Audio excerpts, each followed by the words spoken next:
নমস্কাৰ, এই মুহূৰ্তত আহি পৰিছে সন্ধিয়াৰ কেইবাটাও গুৰুত্বপূৰ্ণ খবৰ। আজি হৈছে 14 নৱেম্বৰ। লাখ লাখ মহিলাৰ বাবে এটা ভাল খবৰ।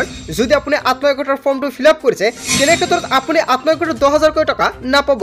কোনবোৰ মহিলাই 10,000 টকা লাভ কৰিব আৰু কোনে কোনে নাপাব, চৰকাৰে সম্পূৰ্ণকৈ কেইবাটাও গুৰুত্বপূৰ্ণ মন্তব্য কৰিছে। লগতে যিসকল ব্যক্তি চৰকাৰী ঘৰ পোৱা নাই, সেইসকল ব্যক্তিৰ বাবে এটা ভাল খবৰ। অহা মাহত লাখ লাখ মহিলা আৰু পুৰুষে লাভ কৰিব চৰকাৰী ঘৰ। যদি আপোনাৰ ঘৰত চৰকাৰী ঘৰ নাই, তেনে ক্ষেত্ৰত আপুনি লাভ কৰিব নতুনকৈ চৰকাৰী ঘৰৰ সুবিধা। অৰুণোদয় আৰু পিএম কিষাণৰ প্ৰত্যেকজন হিতাধিকাৰীৰ বাবে ভাল খবৰ দিলে পিএম কিষাণৰ প্ৰত্যেকজন ভুৱা হিতাধিকাৰীৰ বাবে এটা বেয়া খবৰ। লগতে কেইবাটাও ৰাজনৈতিক খবৰৰ লগতে অৰাজনৈতিক খবৰ যুগুত কৰা হৈছে আজিৰ দিনটোত। গোটেই অসম তথা ভাৰতৰ বিভিন্ন প্ৰান্তৰ পৰা যুগুত হৈছে কেইবাটাও ডাঙৰ খবৰ। এনেবোৰ খবৰ নিতৌ পাই থাকিবলৈ চেনেলটি ছাবস্ক্ৰাইব কৰি ভিডিঅ'টো এটা লাইক কৰিবলৈ নাপাহৰিব। আজিৰ আমাৰ প্ৰথম গুৰুত্বপূৰ্ণ খবৰ হৈছে অসমবাসীৰ বাবে এটা ডাঙৰ খবৰ। ডিচেম্বৰ মাহৰ ভিতৰতে লাভ কৰিব বিনামূলীয়া চৰকাৰী ঘৰ। চৰকাৰে বান্ধি দিলে ডেডলাইন, অন্যথা পঞ্চায়ত সচিবৰ বিৰুদ্ধে লোৱা হ'ব কঠোৰ ব্যৱস্থা। যদি আপুনি চৰকাৰী ঘৰ আবেদন কৰিছে বা আপুনি চৰকাৰী ঘৰ পোৱা নাই, তেন্তে আপোনাৰ বাবে এটা ভাল খবৰ। অতি শীঘ্ৰে আপুনি চৰকাৰী ঘৰ লাভ কৰিব। প্ৰধানমন্ত্ৰী আৱাস যোজনাক লৈ চৰকাৰৰ বৃহৎ ঘোষণা। ডিচেম্বৰ মাহৰ ভিতৰতে লাভ কৰিব বাকী থকা চৰকাৰী ঘৰসমূহ।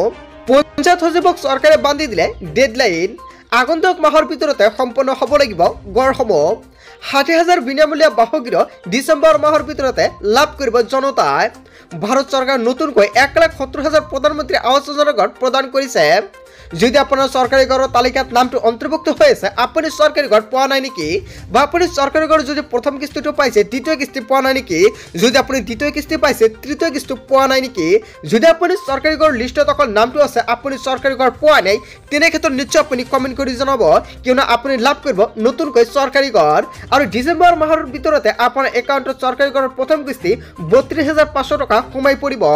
ভাৰত চৰকাৰে নতুনকৈ আৰু 1,70,000 প্ৰধানমন্ত্ৰী আৱাস যোজনাৰ ঘৰ প্ৰদান কৰিছে। যদি আপুনি চৰকাৰী ঘৰ পোৱা নাই বা চৰকাৰী ঘৰৰ তালিকাত আপোনাৰ নামটো অহা নাই, তেনে ক্ষেত্ৰত আপুনি নতুনকৈ চৰকাৰী ঘৰৰ বাবে আবেদন কৰিব পাৰিব। এই ঘৰসমূহৰ বাবে শীঘ্ৰে কৰক আপুনি আবেদন। মন্ত্ৰী ৰঞ্জিত দাসে কেইবাটাও গুৰুত্বপূৰ্ণ মন্তব্য কৰিছে। যিসকল ব্যক্তি চৰকাৰী ঘৰ পোৱা নাই, সেইসকল ব্যক্তিক নতুনকৈ চৰকাৰী ঘৰ আবেদন কৰাৰ বাবে আহ্বান জনাইছে মন্ত্ৰী ৰঞ্জিত কুমাৰ দাসে।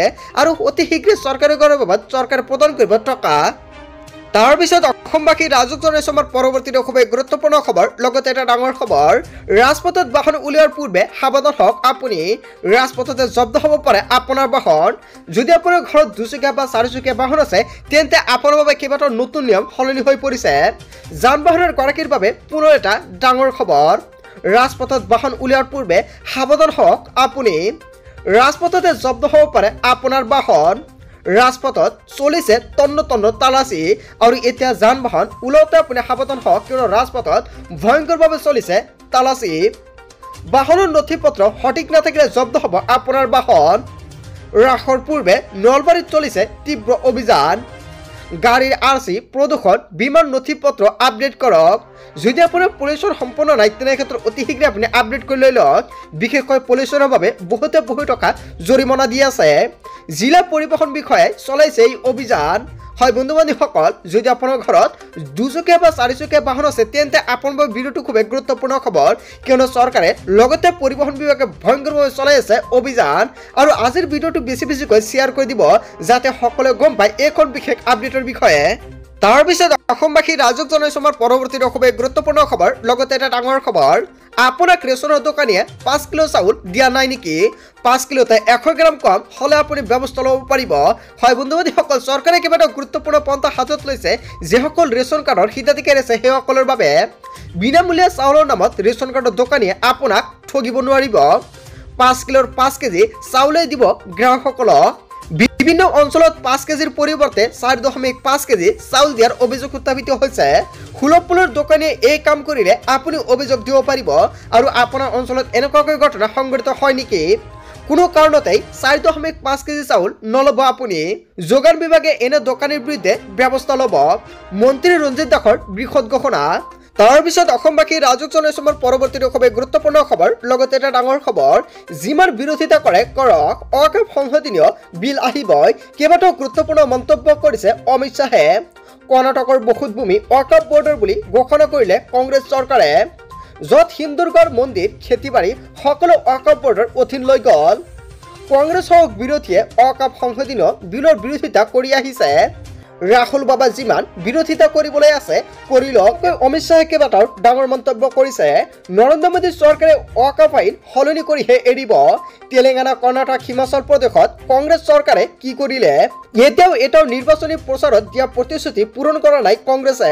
ওয়াকফ বোৰ্ডক লৈ কঠোৰ মন্তব্য কৰিছে। বাকী ৰাজুক জনাইছো আমাৰ পৰৱৰ্তী খুবেই গুৰুত্বপূৰ্ণ খবৰ। লগতে এখন ডাঙৰ খবৰ, সুদৰ হেঁচাত ককবকাইছে দিছপুৰে, কিয়নো 1,60,000 কোটি টকাৰ ঋণত ডুব গৈ আছে চৰকাৰ। হিমন্ত চৰকাৰৰ বিৰুদ্ধে কেইবাটাও গুৰুত্বপূৰ্ণ মন্তব্য কৰিছে। হিমন্ত চৰকাৰে ঋণত ককবকাই আছে। সুদৰ হেঁচাত ককবকাইছে দিছপুৰে, 1,60,000 কোটি টকাৰ ঋণত ডুব গৈ আছে চৰকাৰ। থাৰলৈ উন্নয়নৰ শ্লোগান দি হিমন্ত বিশ্ব শৰ্মা চৰকাৰৰ বিৰুদ্ধে সৰব হৈ পৰিছে মনোজ থানোৱাৰ। চৰকাৰৰ সুদৰ টকা অসমৰ ৰাইজৰ পৰা আদায় কৰিব বিজেপি চৰকাৰে। এনেকৈ ঋণ ল'লে 2026লৈ 2 লাখ কোটি টকাৰ ঋণ অতিক্ৰম কৰিব অসমে। অসমৰ জনতাক সজাগ হোৱাৰ আহ্বান মনোজ থানোৱাৰৰ। হয় বন্ধু বান্ধৱীসকল, আচলতে হিমন্ত চৰকাৰ প্ৰত্যেক মাহতে যিমান ঋণ লৈ আছে ইয়াৰ বিষয়ত জনতাই কি ক'ব?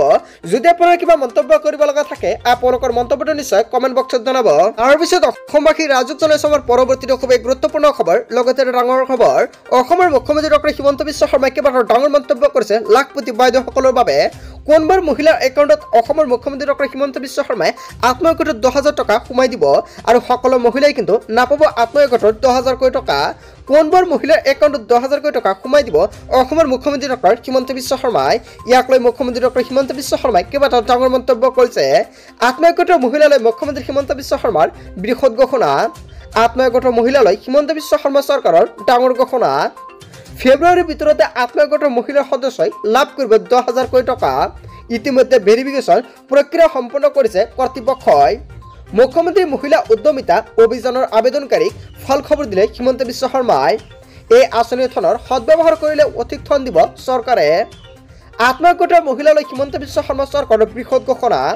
যদি আপুনি আত্মসহায়কৰ প্ৰপত্ৰটো জমা দিছে তেনে ক্ষেত্ৰত জমা দিলে কিন্তু আপুনি 10,000 টকা নাপাব। চৰকাৰে কেইবাটাও নতুন নিয়ম বান্ধি দিছিলে আৰু এই নিয়ম অনুযায়ী যিকেইটা মহিলাই পৰিব অকল সেইসকল মহিলাৰ একাউণ্টত 10,000 টকা সোমাই দিব। যদি আপুনি আত্মসহায়কৰ 10,000 টকাৰ ফৰ্মটো জমা দিছে তেনে ক্ষেত্ৰত আপুনি 10,000 টকা পাবনে নাই তাৰ বাবে ৰাতিপুৱা সম্পূৰ্ণকৈ এটা ভিডিঅ' আহিছে। আপোনালোকে সম্পূৰ্ণকৈ চালে গম পাই যাব যে আপুনি আত্মসহায়কৰ 10,000 টকাৰ যোগ্য লিষ্টত পৰিছে না নাই। যদি পৰিছে আপুনি নিশ্চিত থাকক আপোনাৰ একাউণ্টত সোমাই পৰিব 10,000 টকা। মুখ্যমন্ত্ৰী ডক্টৰ হিমন্ত বিশ্ব শৰ্মাই আত্মসহায়ক মহিলাৰ বাবে কেইবাটাও নতুন SOP প্ৰকাশ কৰিছে। বন্ধু বান্ধৱীসকল, গোটেই অসম তথা ভাৰতৰ বিভিন্ন প্ৰান্তৰ পৰা যুগুত হৈছিল কেইবাটাও গুৰুত্বপূৰ্ণ খবৰ। এনেবোৰ খবৰ নিতৌ পাই থাকিবলৈ চেনেলটি ছাবস্ক্ৰাইব কৰি ভিডিঅ'টো এটা লাইক কৰিবলৈ নাপাহৰিব। থেংক ইউ ফৰ ৱাচিং ফুল ভিডিঅ'।